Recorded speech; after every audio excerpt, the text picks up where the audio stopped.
It's not looking too good for the original right now, with the first 3 rounds going to the remake, but there are still 4 more rounds, so maybe it'll have a chance to redeem itself.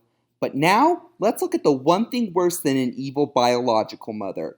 An evil biological mother's evil biological mother! This is Best Olivia.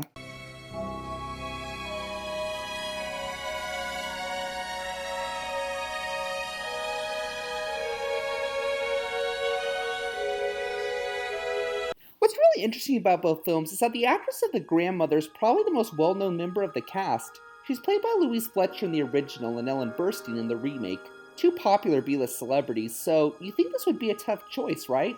Well, actually no. While I do love and admire both actresses, let's take a look at some of their previous roles. One is Nurse Ratchet from One Flew Over the Cuckoo's Nest, and the other is the Screaming Mother from The Exorcist.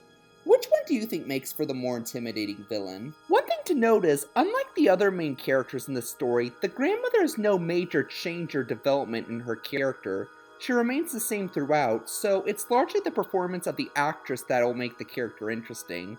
Let's look at Burstyn's portrayal first. While still a bigoted and hateful religious fanatic who loathes the children, she does have a bit of kindness in her heart and clearly has guilt about participating in Corinne's plan to poison the children. An interesting take on the character indeed, but unfortunately, it's not quite enough to leave a stronger impact. As much as Burstyn tried in this role, her 81-year-old age greatly holds her back. Not that older people can't be intimidating, especially if they're Anthony Hopkins, but Burstyn just seems so frail and lethargic throughout the movie, it's hard to see her as an obstacle for two able-bodied teenagers. Even when she sounds her most intimidating, she sounds so senile, I can't help but burst into laughter. Or must I speak more slowly? Oh, I'm so scared. But it's not just her age that makes her ineffective as a villain. Like Kathy in the original, she's just too vulnerable. At the start of the film, she tries to come off as this domineering control freak, but half the time she just looks so timid and nervous. Like, it's heavily implied that Corinne pressured her into helping her poison the children, and she's only doing so because she feels forced and is too weak-willed. That just takes away whatever respect or fear you had for her initially. Or near the end of the movie, when she's chasing the kids to try and stop them from escaping, the kids just close the attic door on her.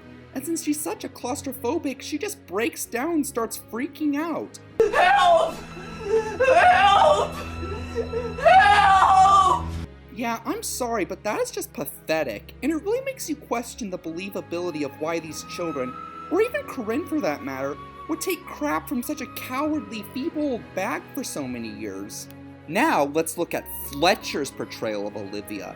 In my opinion, everything that Burstyn's incarnation lacks, Fletcher's has. For one thing, she's middle-aged rather than elderly, and is much bigger and physically stronger, so she isn't someone the kids could just knock out by lightly tapping like Burstyn. And believe me, she makes good on that strength. Like, instead of paddling Corinne with a stick for her incestuous marriage like in the remake, she frickin' whips her. And look how bloody and deep those markings are. The ones in the remake looked like they hurt, but they also look like they'd heal in 2 days at least. These whippings look like Corinne would be lucky if they'd heal in 2 years. Sure, Christopher does knock her out fairly quickly near the end of the movie, but that was because he caught her off guard. I swear if she had seen him coming, she would have bashed his brains in a second. But what really makes her frightening is how much the movie maximizes her ruthlessness and cruelty. While Burstyn comes off as a cranky old cat lady at best, Fletcher comes off as a living embodiment of sheer hatred and disgust, incapable of literally any other emotion. While I normally endorse emotionally complex characters, I think that this works great for Fletcher. By not showing emotions such as fear, sadness, confusion, and most of all love, she also shows no vulnerability and thus comes off as much more threatening. Hell, she doesn't even smile save for one instance in the movie. And believe me, they go all out with her cruelty. Compare these sequences, for instance, where Christopher stands up to her when she catches him looking at Kathy inappropriately. In the remake, she says Christopher has to cut her hair so he won't be so tempted, or it's no more food for them. Finally, after about a week, she sneaks into their room at night and pours tar into Kathy's hair so that she'll have to cut it. Okay, that's still a douchey move, but look how she does it in the original. Late at night, when Kathy is just going down the stairs innocently, Olivia suddenly ambushes her from behind the attic door, and locks Christopher inside so she can do the dirty deed herself. This is just because I hate you! Kathy! You are a sinner.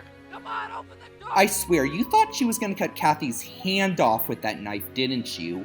But no, she just gives her a bad haircut and starves them for a week anyway.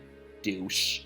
But sometimes she doesn't even need to get physical, but instead will strike the children just as hard emotionally.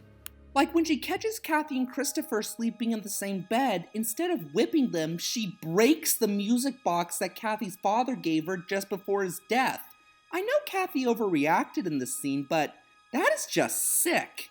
Hell, sometimes her words alone are enough to demoralize you. And you, the children, are the devil's spawn. Evil from the moment of conception. Your grandfather will not be told that you are here. I will spare him that final agony of shame.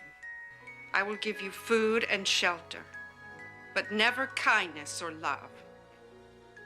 For it is impossible to feel anything but disgust for what is not wholesome. Ouch. On top of that, she's a much better prison warden in the original. More details on this later, but let's just say that she knows to rely on more than just a locked door and her own intimidation to keep the kids at bay, making her already severe threat even more severe.